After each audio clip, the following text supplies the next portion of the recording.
we are your first fully digital network. Available in your favorite platforms, our shows can reach you wherever you are, whenever you want. Plus Network meets you where you are. Our desire is to share with you stories that are both educating and entertaining. We are committed to uplifting you in every facet of your life. Why? Dahil we believe in you. Our stories will move and inspire you to do more and be more.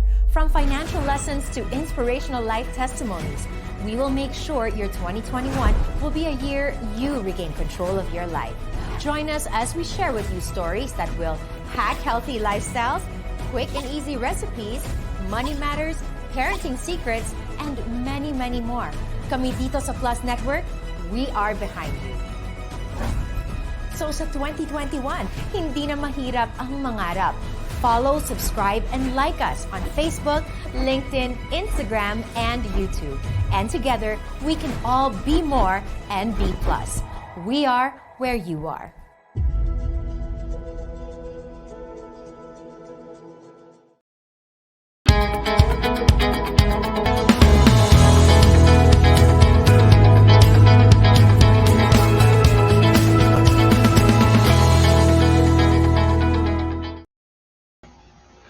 Alright, isang napakagandang gabi sa ating In The Biz community, and welcome back for another episode of In The Biz, where we talk about or we hear mga bizkarte stories ng ating mga successful business owners and business leaders. So thank you so much everyone for joining us tonight. And guys, very exciting and very special tong episode natin na to because we have a very personal favorite brand of mine.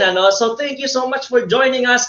Welcome, Kier 8 and your guy Ivan. We also have here Destating. Welcome to the show. Nakita ko kanina pumasok din si idol ko, si Jesse James. What's up, bro? Thank you for joining us here. So guys, ang tanong ko sa inyo, no, when we think of our favorite food, what comes to mind? If you remember in our past episodes, no, first episode we had Worth the Health Foods, then we also had last week si Mr. Crispy. Ngayon, well, siguro hindi naman masyado surprise, but we're actually gonna have another food business and our very favorite of a lot of our friends, a lot of people, a lot of Filipinos for sure, ang ating guest today. So, welcome to the show, your guy Ivan, DF Kiel, and si I am Randel. Welcome to the show. Woo! Okay, so guys, as you also have already experienced in our previous episodes, for those who have joined us, meron po tayo ulit pa games later at may pa-prize po ang ating special guest. So, abangan niyo yan. But I have to tell you guys, again, for those that are also watching our live stream on Facebook, now this will be, the games natin will actually be only for our viewers on Kumu, no? So the answers that will be considered para sa games ay para lang dun sa mga pumapasok na comments natin dito sa Kumu. So if you're not yet on Kumu, download the Kumu app now, follow at My Plus Network, and then just click the live show right now so that you can watch and participate sa ating games later. Okay, welcome to the show. Oh, it's Janina Vela from our our Friday show. Thank you for joining us from Adult Things. We also have Sarap Yarn 2021, Nix DXYS, and we also have Queen Say.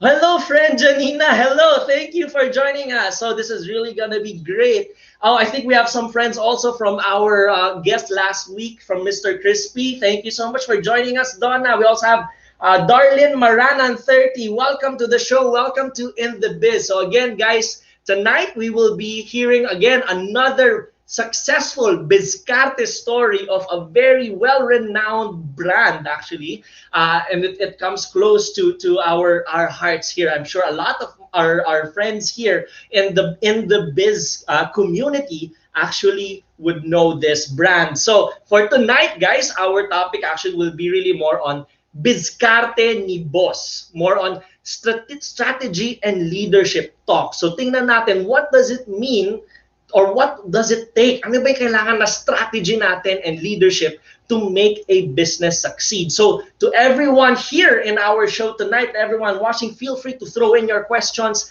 Ask lang, dahil bibong-bibong ating guest, we will be hearing from him. Let's learn together from his own experience and really see ano ba yung biskarte ni boss. So if you remember last week, yung biskarte story natin was really about looking at what's the right business for you, right? So now the question is, now that once you've started the business, then how do you make that grow, right? So yan ang matututunan natin sa ating guest tonight. So welcome to the show. Oh, si Patricia Bihizon. We also have si Pedestrian. Thank you so much for joining us. Oh, si Secretary Bry, Raka Bry, baby. Welcome to the show. And SBJ Florida, welcome to the show and thank you for joining us here at In The Biz. All right, so now that we've got things warmed up, no, and as we're going, just again enjoy the show, guys, and essentially we're gonna wing the show, right? So, ayan, medyo teaser ko na yan. That's a little hint on who our guest is. So, without further ado, okay, here to talk about yung biskarte niya as a boss, right, on strategy and leadership.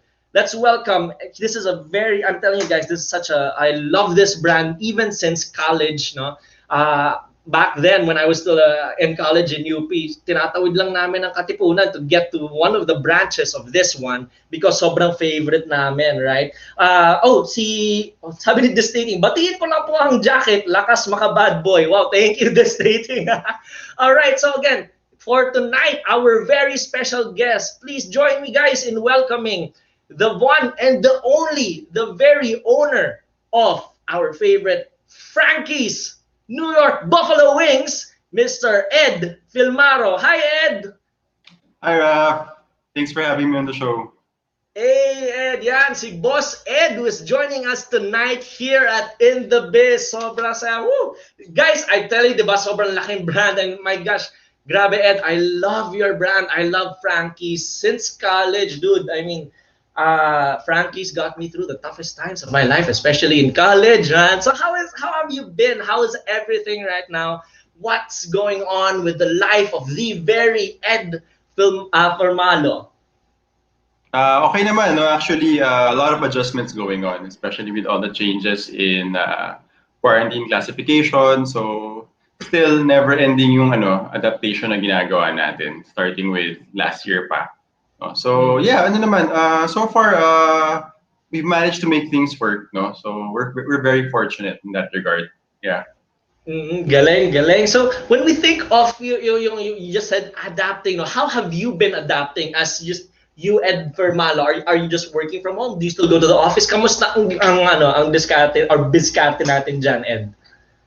Actually, no start ng ECQ last year, syempre a lot of us didn't know what to expect yet, diba? With the pandemic, no. So you're all adapting pa. Everyone, I think, regardless of who you are, no, from if you're a owner of a company or an employee, everyone's adjusting. So kami, nag-work from home muna kami. We closed actually for a month eh. So we thought kasi maging short-lived lang siya. Akala namin mag-lockdown ng mga maybe 2 months, 3 months. Tapos, we all thought that. Akala ko Wuhan level lang eh, na malala lang for the first month or so. Then after 3 months, controlled na kasi nag-lockdown eh, diba? So, yun. But when we realized na parang COVID was here to stay for a while, we decided to try and open na. No? But syempre, we took all the preventive measures talagang. We had a lot of extra PPE, no? Kasi sa commissary namin, naka-PPE yung mga tao namin, lalo na yung mga nasa walk-in freezer, no? So, it so happens, marami kami sobra, dinistribute namin dun sa mga employees namin sa store. So, we try to operate, bit by bit, gradual lang. We opened 1 branch muna, then we opened 2, 3 branches, tapos gradually, it followed. Naka-work from home yung mga tao namin, no? And they were very, very understanding of the flexible setup na ginawa namin. And bit by bit, nung naging confident na yung mga tao lumabas in the sense na parang nasanay na to live with the virus, we opted to ask people to come to work. Although, 3 times a week, twice a week, yung mga office-based namin.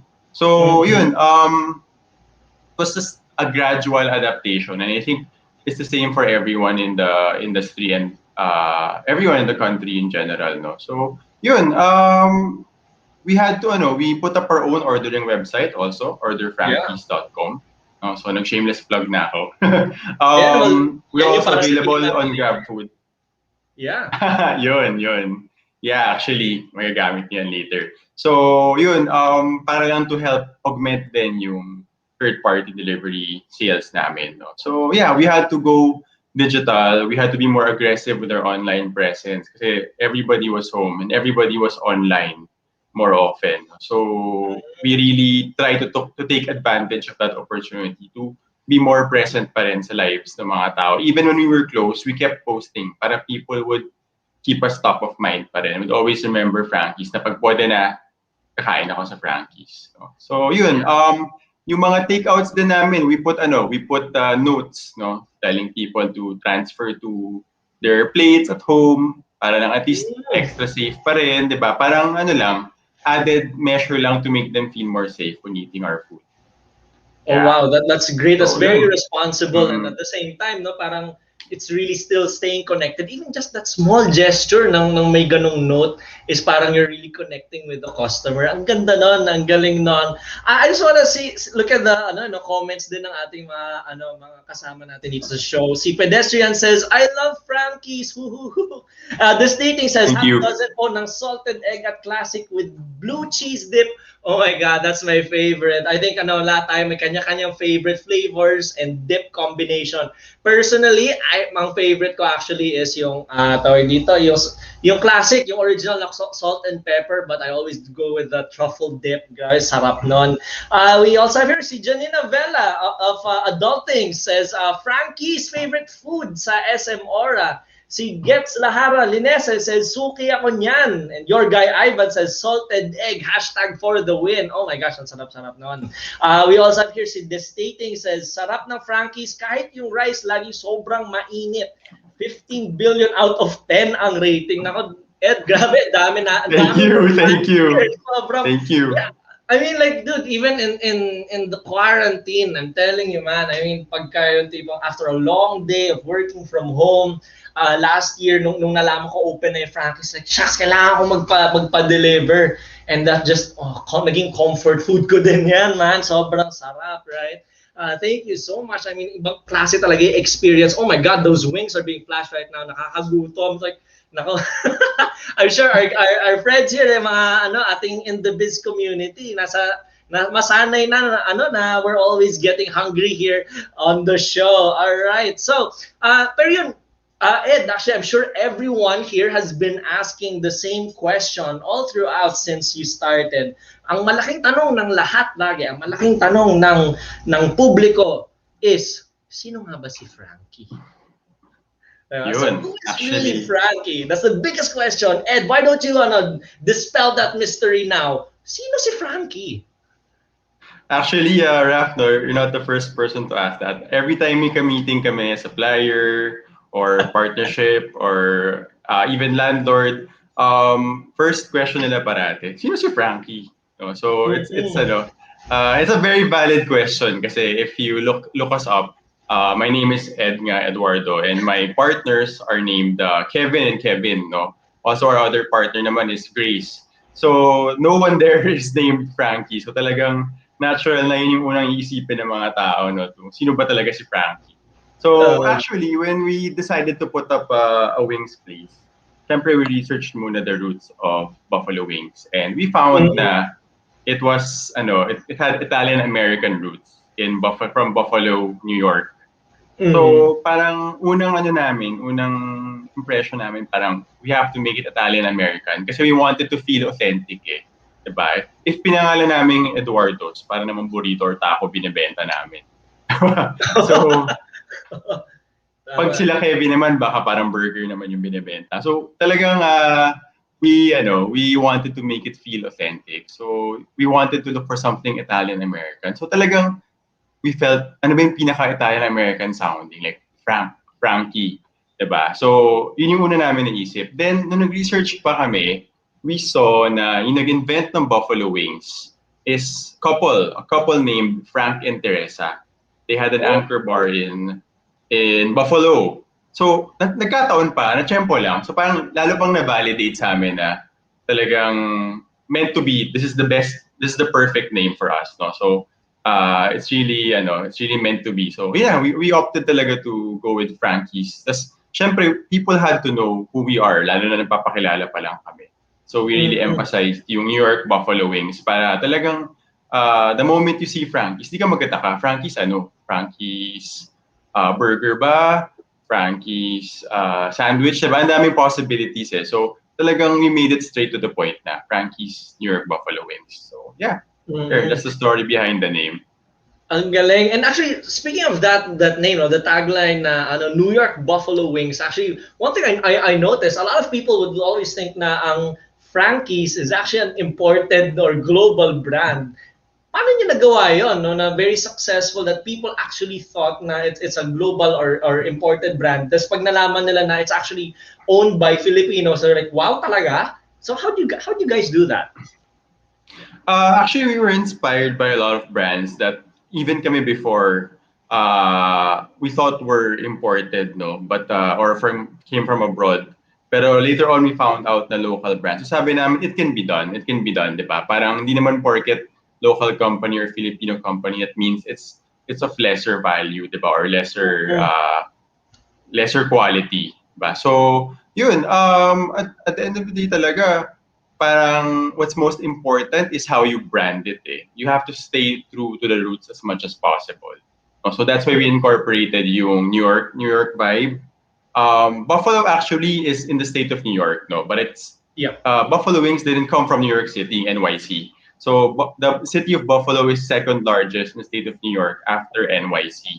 So syempre Buffalo is a fairly small city compared to New York City. So we wanted to fuse the two elements together na gumagamit kami ng New York City, Statue of Liberty, Empire State, but at the same time, we would also incorporate some of the elements of Buffalo. No? Parang we really wanted to feel authentic, but at the same time, we had to be realistic na New York City is the most marketable aspect of the product, no? Even though it's just in the same state.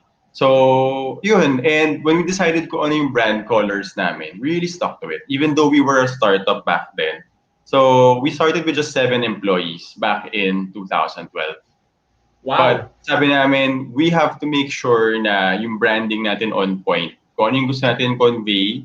And at the same time, when people look at our visuals, they look at our brand, our logo, they'll always remember na it's Frankie's. Trademark Frankie's, yung red and black cityscape. So it really helped me that I was a communication arts graduate. So may extra attention to detail kami pagdating sa visuals. So even though wala kami masyadong capital or budget back then for our own graphic design or our own marketing, it was something we did ourselves muna. And really made sure na kahit anong gawin namin, signs, posting, everything, it had to be consistent. It had to have the Frankie's brand. So I think that's how you build brand recognition even as a startup. You have to be consistent in everything you do, and you have to somehow be willing to invest in that as well, the packaging and in making sure all the visuals are lined up with your brand. Yeah, so I think that really helped us. That is very true. Sobrang galing, grabe. I mean, kaya sobrang panalo talaga ng Frankie's since 2012. Kayo guys, favorite nyo ba ang Frankie's? Oh my gosh. Actually, pinapasabi na rin sa akin ni Direk. Guys, okay, pangungunahan na namin yung sarili namin dito. Mamimigay kami, courtesy of Boss Ed, no? Mamimigay kami ng 250 pesos worth of vouchers on this show maya-maya. So again, that's going to be for everyone that's here on the Kumu Show. So mag-comment kayo sa mga nagko-comment here. Kayo ang may chance na manalo ng vouchers worth 250 pesos each. So guys, favorite nyo ba ang Frankie's? If favorite nyo Frankie's, why don't you send a Carlito clap kung favorite nyo talaga ang Oh wow, thank you so much for that lechon. It's K without Y. Ang sarap nun. Wow, thank you so much.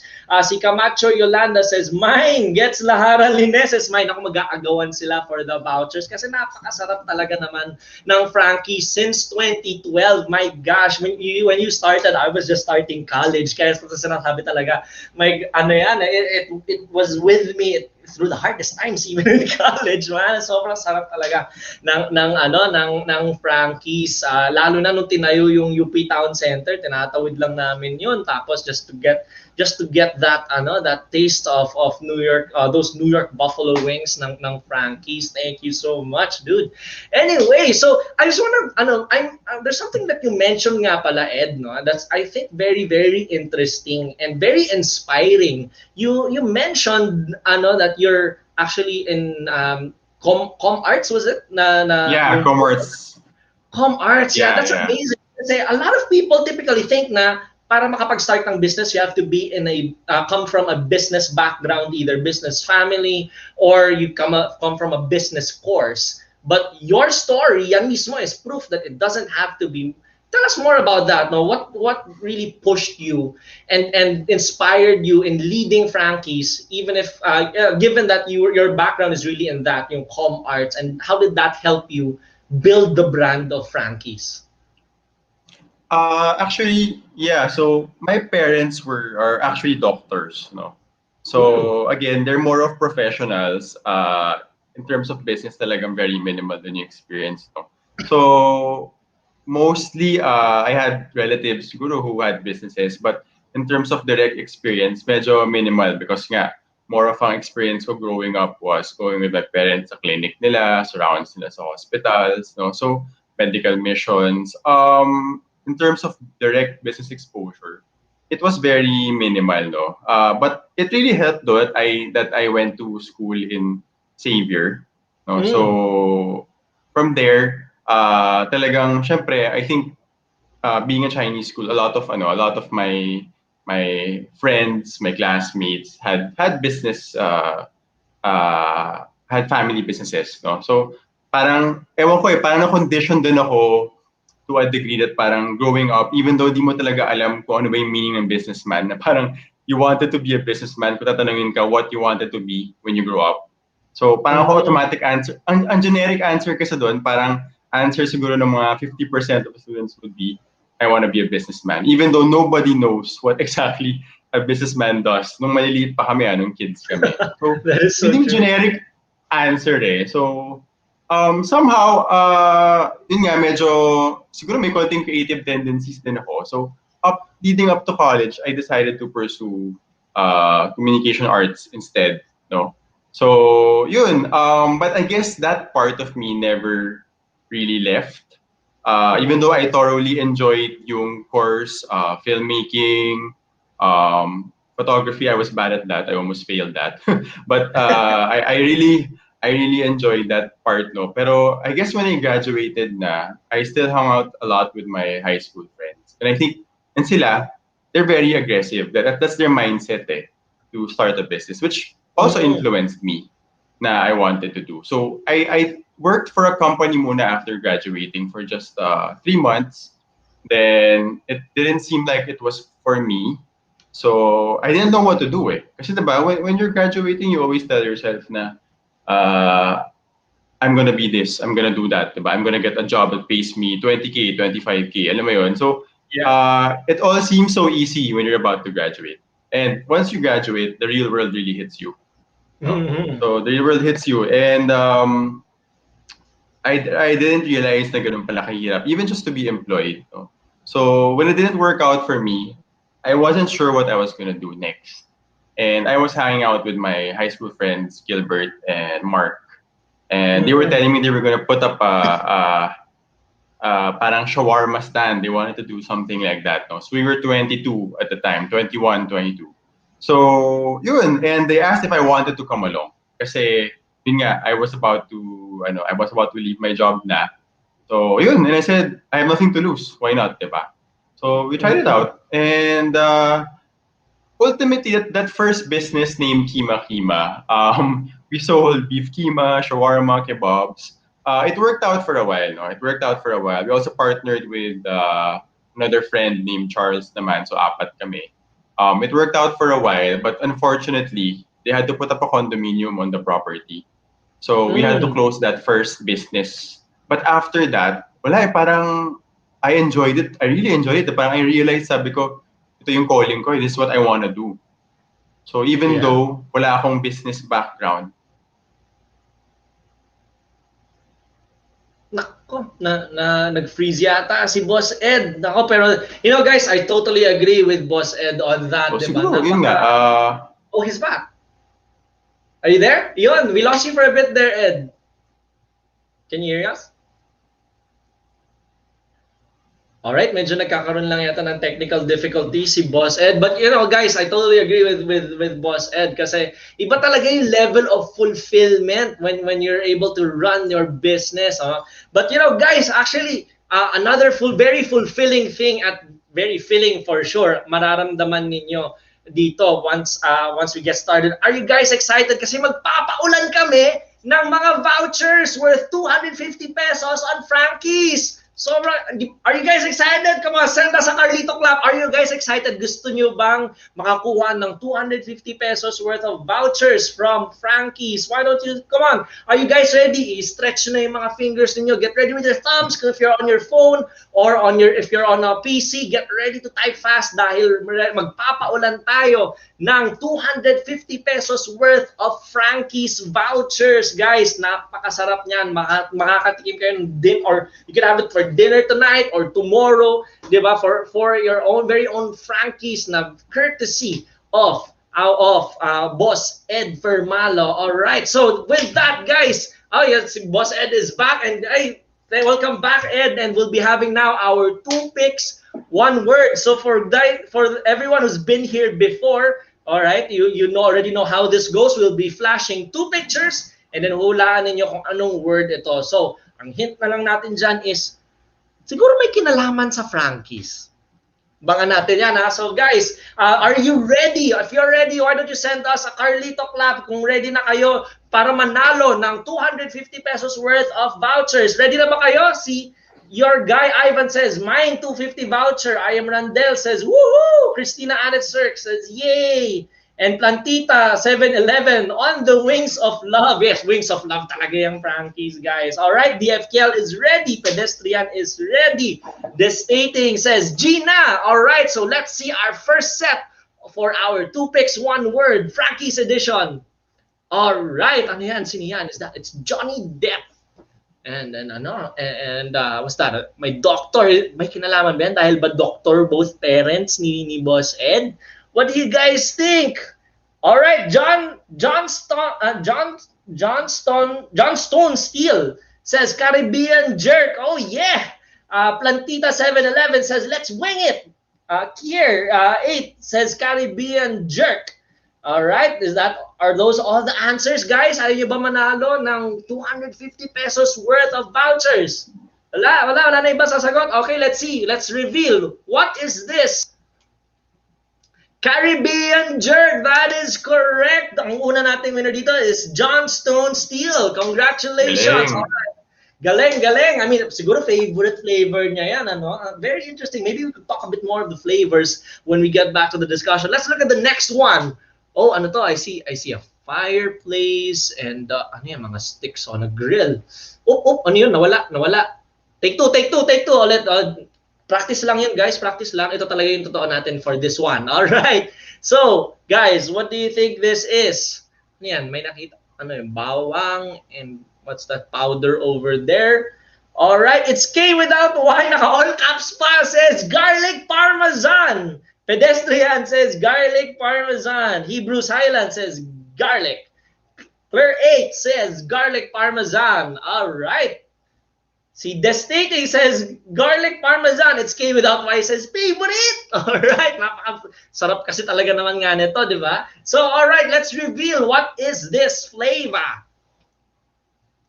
Garlic parmesan. Woo! And ang nauna for this one is it's K without Y. Congratulations! It's K without Y. All right. So again, guys, mamimigay tayo ng vouchers worth 250 pesos. We see here a comment from our Facebook Live. Ayi Soledad says, sana manalo ako. Voucher, please. Well, join us over here at Kumu para makasagot ka rin, Ayi, so that you can get a chance to get that voucher.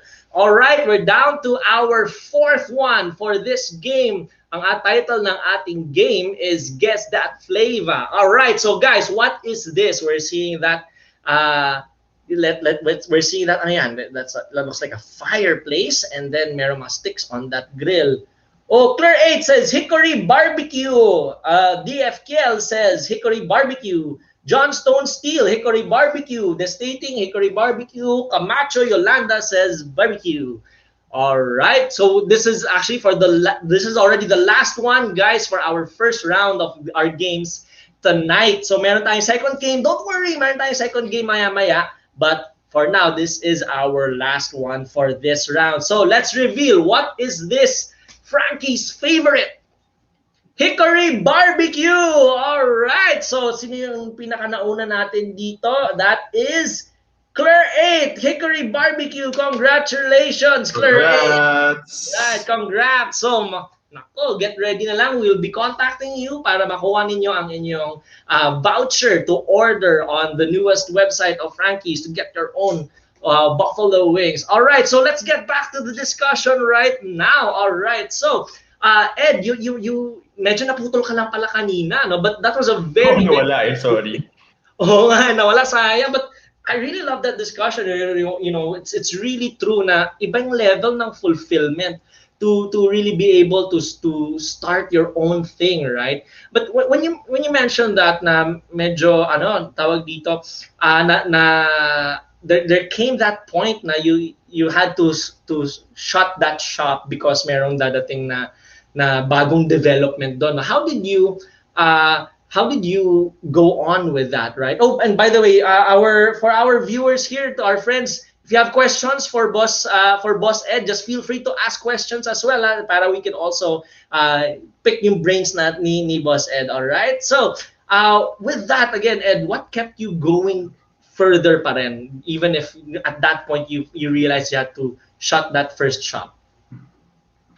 Well, after that, nabitin ako eh. Parang I was hungry for more kasi 7 months lang So I really wanted to continue the business, no? But syempre, ano yan eh, iba naman yung opportunities given situation eh. At the time, the one we put up, Kima Kima, was not just a regular restaurant. It was a restaurant bar actually.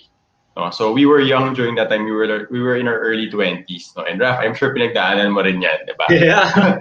So early 20s. That was like Persian food with a lot of alcohol actually.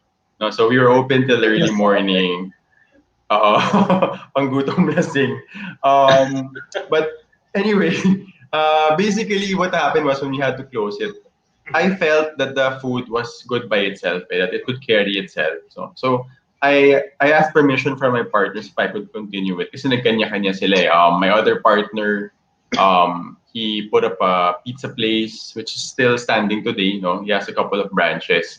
Then my other partner went into gadgets business naman. So I wanted to pursue it pa rin. Kasi sarap ng food namin para sa akin eh. So I asked one of my college friends naman this time. So high school friends ko yung kasama ko dun sa Kima Kima. I asked one of my college friends naman, si Carlo, if she wants to partner up with me. Pero gagawin namin parang over the counter casual dining or fast food format yung kebab. We called it Kebab Bob. Kebab Bob, nice. So yun, he was on board, no. We opened our first kiosk una in Caloocan, no. Sobrang daming tao during that time. Sa mall. So we thought na perfect spot for us. Pero nangyari, turns out, yung market wanted something else. They weren't looking for kebabs, no. So that was yung first lugi ko talaga. Kasi di ba yung una nag-close lang naman siya dahil they were putting up a building, no. But ito talaga, lugi talaga. So yung sales namin sobrang sama. To be honest, yung sales namin during the first those 4 months was 1,500, 3,000. Break-even point namin was 8,000 pesos just to pay for the rent and the salaries and all the other utilities. So, benta namin 1,500. There was this one time, sobrang sama yung benta namin, I believe was less than 100 pesos. Oh my God! Less than 100 in one day? My God! Yeah, in one day. Yung malala doon, yung portion ng benta na yun, iced tea, binili ng partner ko. Oh, partida pa, partner pa yung bumili. Tapos patay tayo sa overhead, no? Nung sa rent, no? And Yeah. utilities. My God. Naalala ko, nag 3,000 pesos kami. Yun yung pinakamataas namin sa 4 months namin doon. Way, way below the required break-even point. No? So, nakakatawa yun. Nagyakapan pa kami. Sobrang tuwa namin. Ganun nakapaba yung standards namin sa benta nung time na yun. No? So, ultimately, we had no choice. We closed it down. Nagamit ko na yung savings ko. We tried to relocate it sa Ortigas naman. So, I borrowed money from my mom. And we opened in Ortigas, another location ng kay Bob Bob. And better naman na, dito naman nakaka 10,000 naman, ganyan. Pero still, kulang eh. Kulang pa rin for the overhead. Ortigas yun eh. So, ganun din, we try to keep it alive. We try to keep it alive mga 1 year. Umabot siya ng more than a year. Then, ultimately, ano na eh, ang dami ko na na-exhaust. I had borrowed from friends, borrowed from my mom again, just to pay for rent during some of those times. One of my lowest points yun kasi naubos ko na lahat ng savings eh. Third business na yun eh. So, syempre savings ko na naman were my savings from whatever my parents gave me as a student. No? So, from there, I really had nothing left there. At one point, umabot ako na 70 pesos na lang naman ng wallet ko. And oh my God. I had closed all my accounts already, no, na bigay ng parents ko. So I only had that 70 pesos to my name during that time. That was all I had left. Tapos, yun, sobrang low point in my life talaga. Kasi like I told you kanina, di ba, parang graduating from college, you always had all these expectations for what your life would be. It would be grand, you would be successful, ganyan. So talagang grabe yung reality check ko that first few years after graduating. No? Yung isang time na umuutang ako ng rental from my mom, naiyak na lang ako kasi sobrang shame. I was so ashamed. Hiyang-hiya ako sa mom ko that I had to borrow. And I knew that sila din marami rin kailangan bayaran. No? So I really felt so ashamed. But I wanted to keep the business running. Siguro I felt may hope pa during that time. No? But eventually, si Carlo, yung business partner ko nga, sinabi niya na sa akin alam mo, bro, wala na talaga we're incurring debt na. So, we have to close it. So, yun. Eventually, we closed it na. And, yun. Eventually, ito na. We opened one more business naman with my partners now, si Frankie, who approached me. And we did one more business called the Chicken Factory. Ganon din. 4 months, boom, close. Oh, so, by that time talagang yung mom ko nagsasabi na, uy, baka naman gusto mo na maghanap ng work, di ba? Sabi ko, wait lang Matt, last na to, mag-try pa ako. So ultimately, we had the Frankie's concept that we conceptualized because we saw that Buffalo Wings were doing so well in other locations. But ang dami namin nakitang kulang. Ang dami namin gusto pang gawin with the concept. So ultimately, that was the last concept ko na talaga. So sabi ko sa family ko, last na talaga to. Last na talaga. So yun. Over dinner, wala na naman akong pera. So kailangan ko ng kapital.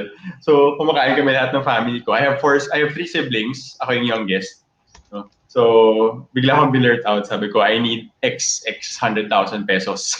Kasi I'm gonna put up another business. Tahimik na, dead silence. Because my whole family was familiar with my history of failures. No?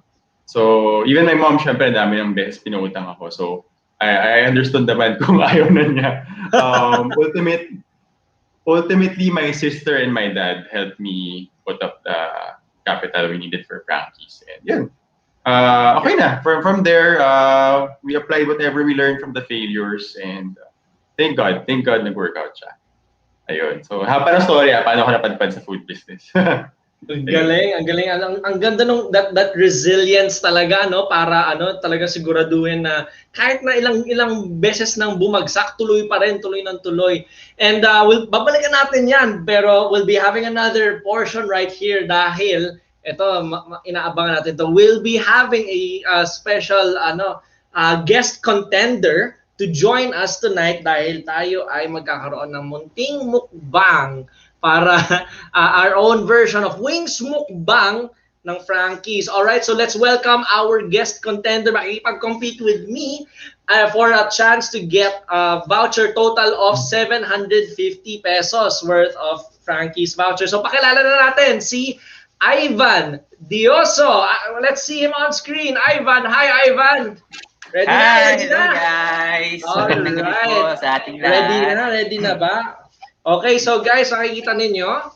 Pakita natin Ivan yung ating ang ating Frankies with us right now. 'Di ba? Thank you, Sir ito Ed. tayo. Thank you Sir Ed, Boss Ed. Maraming salamat. So ito na ang ating Frankies. We have wingets right here. At nako, extra challenge tong binigay sa amin ni Boss Ed dahil spicy ang aming wings. Nako, for my friends who are watching, alam nila mamamatay ako dito. Nako, partida yata to for for Ivan. Mahilig ka ba sa spicy, Ivan? Naku, medyo hindi din.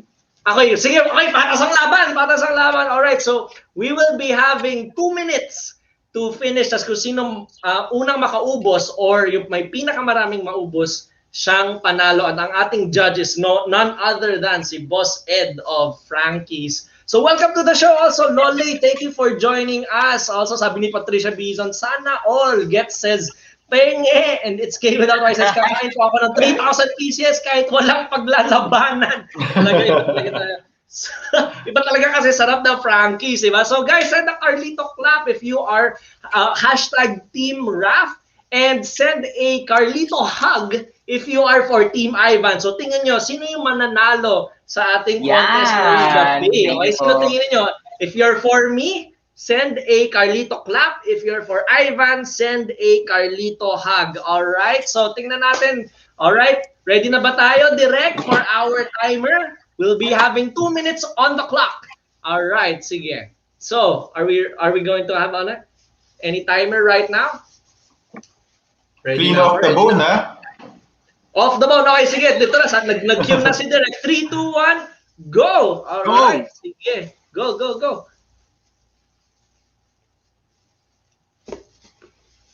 Ang anghang. Anghang?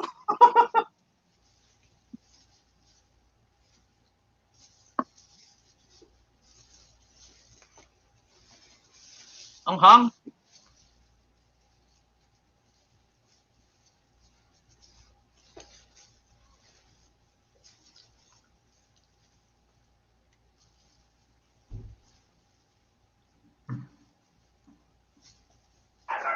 Spice level, yan, yung second level ng spiciness nilagay natin.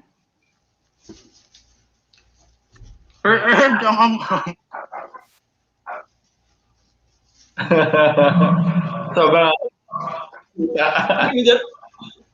Sabi ni Direk, please say something. Mamamatay ako sa anghang. Go!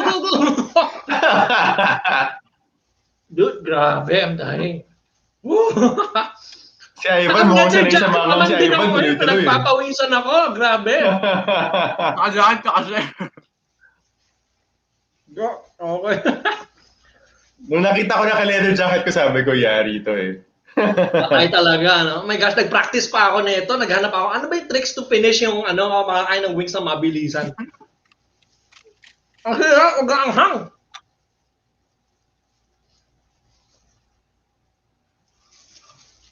Buti nga walang drummet part yan eh. So sa mga kataka-winged part lang yan. Para mabilis. I think this is my 4th one. Tapos na ata si Ivan eh, hindi pa ba? Diba sir, wait lang. Sabi ni Gets, ninyo ba ng call a friend? Ay, kailangan kong tubig, kailangan kong bumbero, ang anghang.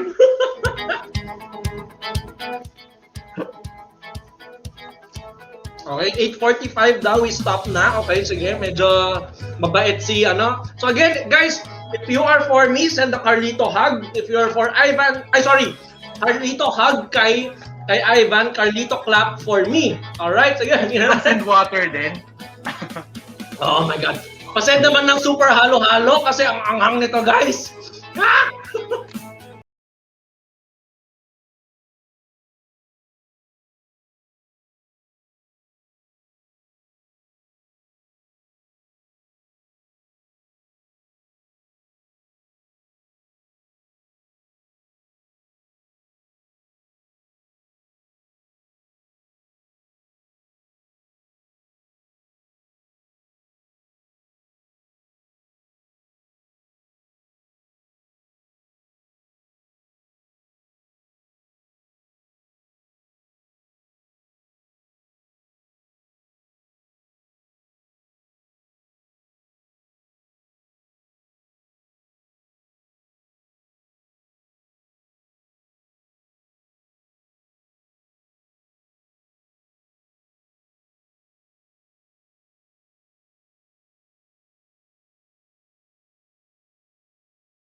Wala na? Ubus na? Alright.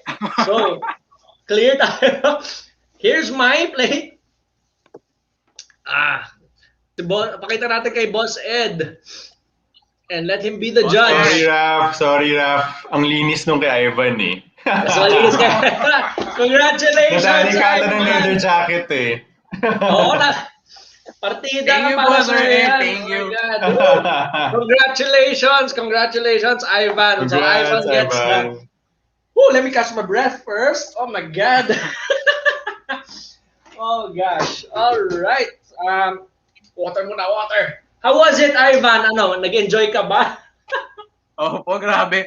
Siguro kaya hindi ka nanalo kasi nag-host ka pa habang sobrang kumapoy na yung bibig natin habang kumakain Oh tayo. yeah. I mean, may extra role pa ako to commentate. Grabe. Pero ang sarap talaga. I mean, I don't normally take that flavor, but for the love of In The Biz, my God, thank you so much. Ang sarap. So again, congrats to Ivan for our winner dito sa ating Wings Thank you po, Mukbang. thank you. Congratulations. We'll be sending you your vouchers. Thank you so much for joining us tonight. All right. Medyo teka, nasan nga ba tayo kanina? Nakalimutan ko yung where we left off. Oh my God. Right. About yung resilience, right? Sana ganun din ka-resilient yung dila, yung bibig ko with the spicy, no? All right. So, speaking of which, about resilience, right? So I saw a question earlier. I think that was from it's K Without Y or from Life of Chi. And I wanted to ask you that exactly then, parang what gave you that persistence despite you mentioned 3 businesses before you went to Frankie's, no? So what gave you that inspiration or that drive na kailangan ulit mangutang from your mom you mentioned, but go pa rin even if they're already getting hesitant. What pushed you and really inspired you to still keep going? Siguro more than anything, siguro I believed in myself na I knew na we could pull it off. No? Okay ka lang, Raf? Okay. Buhay pa. I really think it's about having a deeper why, So ako on my end talaga, I really wanted to be able to take care of my parents, no? Kasi my parents talaga are very charitable people, I would say. As doctors, parang like I said kanina, they would do medical missions and everything. So they didn't also charge the highest, no? So I really wanted to make sure lang na my parents would have a comfortable life ahead of them, lalo na when they retire, no? So back then wala pa akong own family ko. I'm married with kids now, but talagang pinaka-why ko before was my family, no? I wanted to make sure na by having a business, I would always have enough to take care of my parents. So I guess that's one of my initial why. So now, syempre, it's deeper, no? My parents, then my own family, and as well as our employees, no? So I think if you have a strong why, then it's easy not to give up. It's just easy to keep going, eh. Kasi at the end of the day, what's important is you learn the lessons from the failures. Tapos i-apply mo siya. Magtanda ka. Never forget. So magtanda ka and you apply those lessons. And I think from there talaga, you will eventually find the right recipe to pull it off and be more successful. That is so true. I mean, habang kinakain ko yung napaka-spicy na wings na pinadala mo, Boss Ed, yun din tinatanong ko why am I doing this? Why am I doing this? But that's true. It's important, diba? To really have that deeper sense of why you're doing it. And we always have to go back to that because that's what really keeps you going. Knowing your why, sabi nga ni Life of Chi, diba? Sabi din ni Pedestrian, galing talaga. I like how you didn't give up. I'm not sure if he was referring to the story of not giving up in business or yung the fact na this is a good friend of mine, si Pedestrian, hindi ako nag-give up dun sa wings na yun. Sobrang anghang. But that is so true. I mean, having that deeper sense of why, guys, that's very important. Knowing your purpose. Why are you doing that? Because even in the hardest times, di ba, Boss Ed, na when you're facing those challenges, you're not hitting your break-even point or yung benta nyo, oh my gosh, that's a nightmare. Yung sabi mo, there was a day na 300 pesos lang ba yun in one day? Partida pa dahil nag-order yung partner. But still, if you have that strong sense of why you're doing it, you'll just keep on going, right? So, I saw another question here. Sabi, tanong ni Life of Chi for Boss Ed, what's your advice to aspiring entrepreneurs? Una siguro, I think I want people to know anyone can do it, no? Kasi like, ako, I'm a communication arts graduate. I had no business background, diba? So, if you really put your mind to it, and if you really know that you want to do this, dapat no amount of failure should set you back, no? If you're gonna come up with a concept also, in our case, no, iba-iba naman, no, yung ginawa namin, hindi naman kailangan parati na sobrang unique yung concept mo. Some people think kasi you always have to be the first in something for it to be successful or it's never been done before, diba? So that also works, no? But again, if like us na you had very minimal capital and little room for error na kasi nga nakailandugi na kami, we found something that people already like, which is buffalo wings. Even before Frankie's came about, marami naman ng wings places na medyo kilala, maraming tao, pinipilahan, no? But we felt that we could do better. We could do something better, or we could compensate for what we felt was missing. In our case, what we felt was missing was value for money. Value for money and ambience. Di ba yung wings, sa iba, di ba? No, sorry Super, super liit. Pero magkano yung i-charge sa'yo, di ba? So we felt na we wanted na if you're gonna eat delicious wings, sana value for money rin. At the same time, yung vibes medyo hangout, di ba?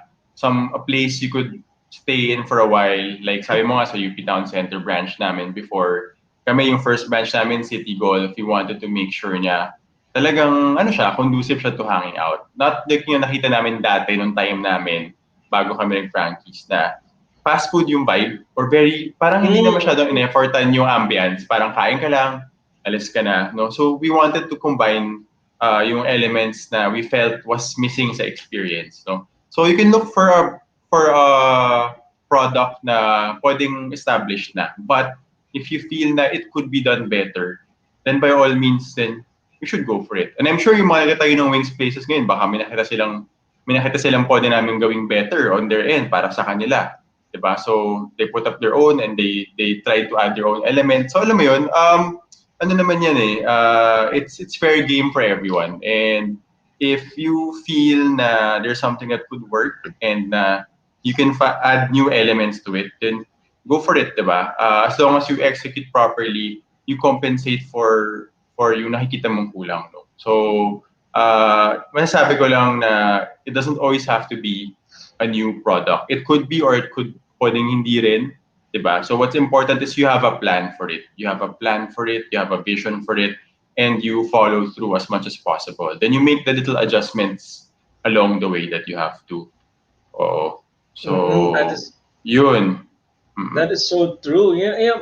Actually, I really love that what you mentioned. It's not just about the product, but even yung ambience, no, the store itself or the restaurant itself, yung very customer experience. That's really amazing. Kasi that's the whole package, no? Iba talaga yung experience pag nandoon sa Frankie's and I've been to the first branch doon sa City Golf. Iba talaga, it's very homey, it's very warm experience. Welcome to the show, June Frias. Thank you for joining us here on In The Biz. And alam ko napakaraming nagutom dito sa panonood sa atin dito syempre. But of course, mas marami ang na-inspire sa ating guests, none other than si the very boss Ed Fermalo of Frankie's. Now, Ed, can you give us you and our community some tips and advices if they also want to start a business like this? Like, what's your message to them? Well, for me, anyone can start at any age. No, if you're younger, then better, diba? Don't waste time. No, don't feel like you've run out of time naman if you're too old. No? So anyone can do it. No? So as long as you have that vision of what you want to do, what you want to be, yung capital as well, alam mo yun, money can always be earned. There's always a way to find money. No? So I understand, syempre, it's not that easy for some people. Diba? Like ako, I had the luxury na hindi naman luxury, no, but I was fortunate enough that my parents were able to help me out in early days, no, and my sister as well.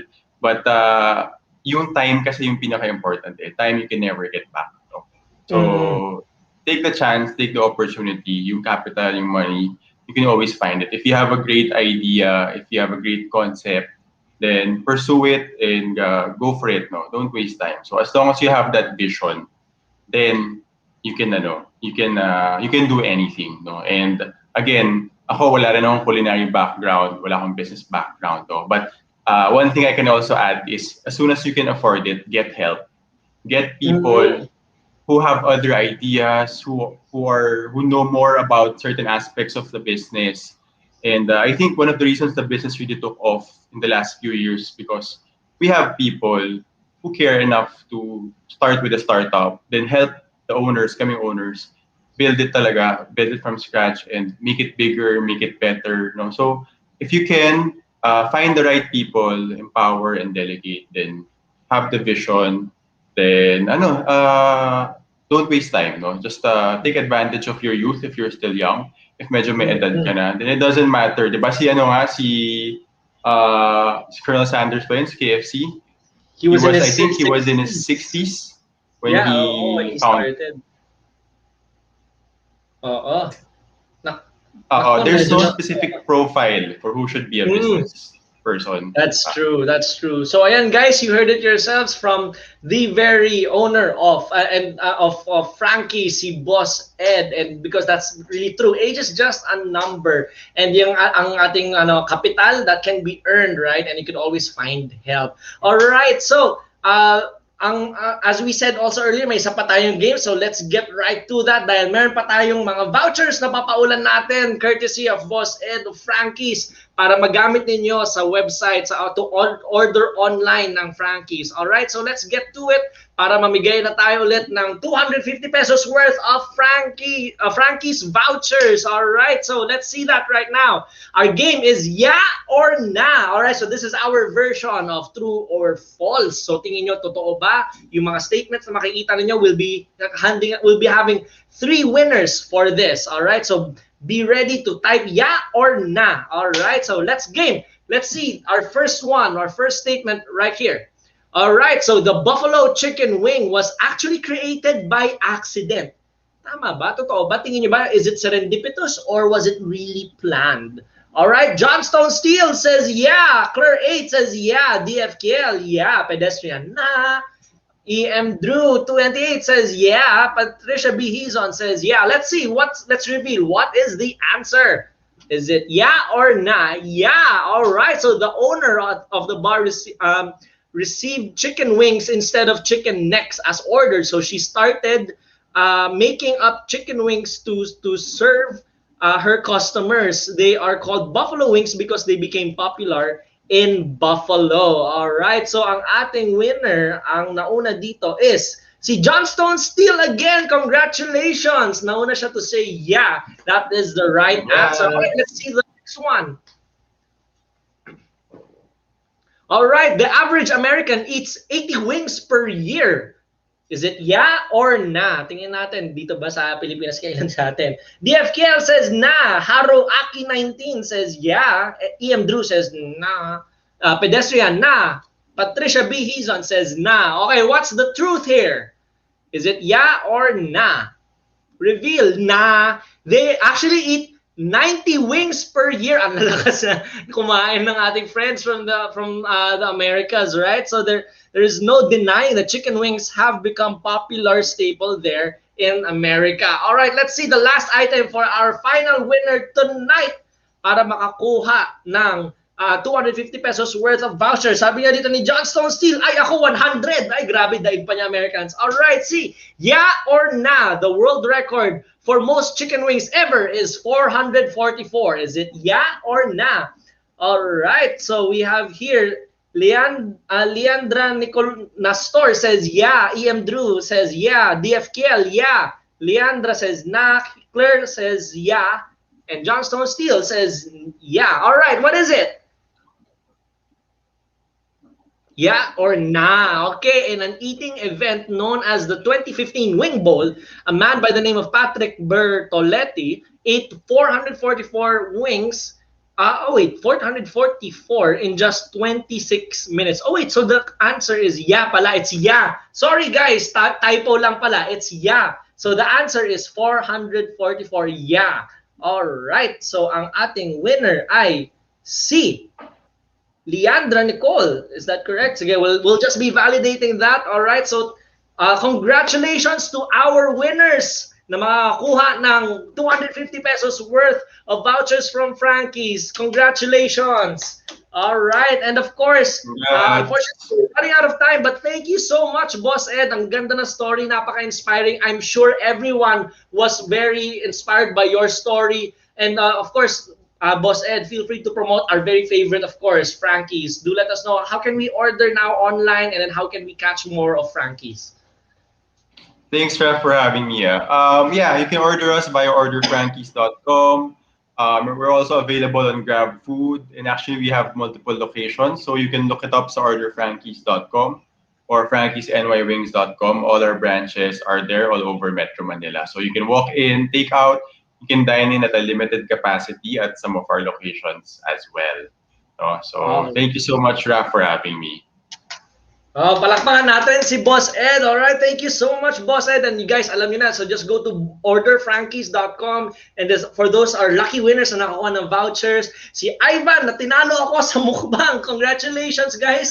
You can use those vouchers on orderfrankies.com. Alright, so thank you so much again, Boss Ed, for that very inspiring Bizcarte story of how you really made Frankie such a very successful brand with that strategy and that leadership of the very Boss Ed. Thank you so much, Sir Ed Fermalo of Frankie's New York Buffalo Wings. All right. So thank you so much, everyone, for joining us again for another episode of In The Biz. All right. So if you have any suggestions for other business topics or other guests that you'd like to learn from, feel free to let us know. Just message us on Plus Network, and we will be looking into how we can get those topics right to you. All right. So we'd also like to, of course, we have a different shows for all throughout the week for you.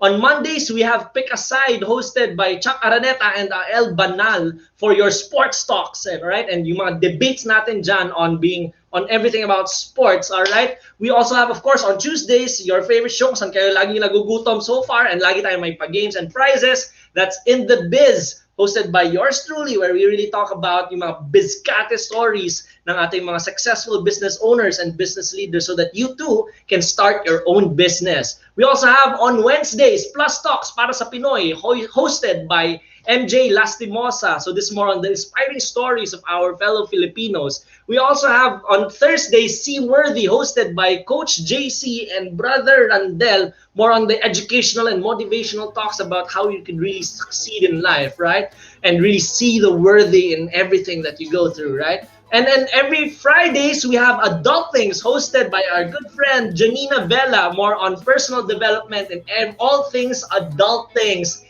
And on Saturdays, it's time to get fit because we have All Out, more on wellness by Carla Piscoso. So thank you so much again, Boss Ed, for joining us. Thank you, everyone, our In The Biz community, for joining us here on In The Biz. So again, you can follow me also on Kumu at Raphael Layosa. So until next week, we'll be having again another episode of In The Biz to talk more about the successful Bizcarte stories of business owners and business leaders. Till then, see you then.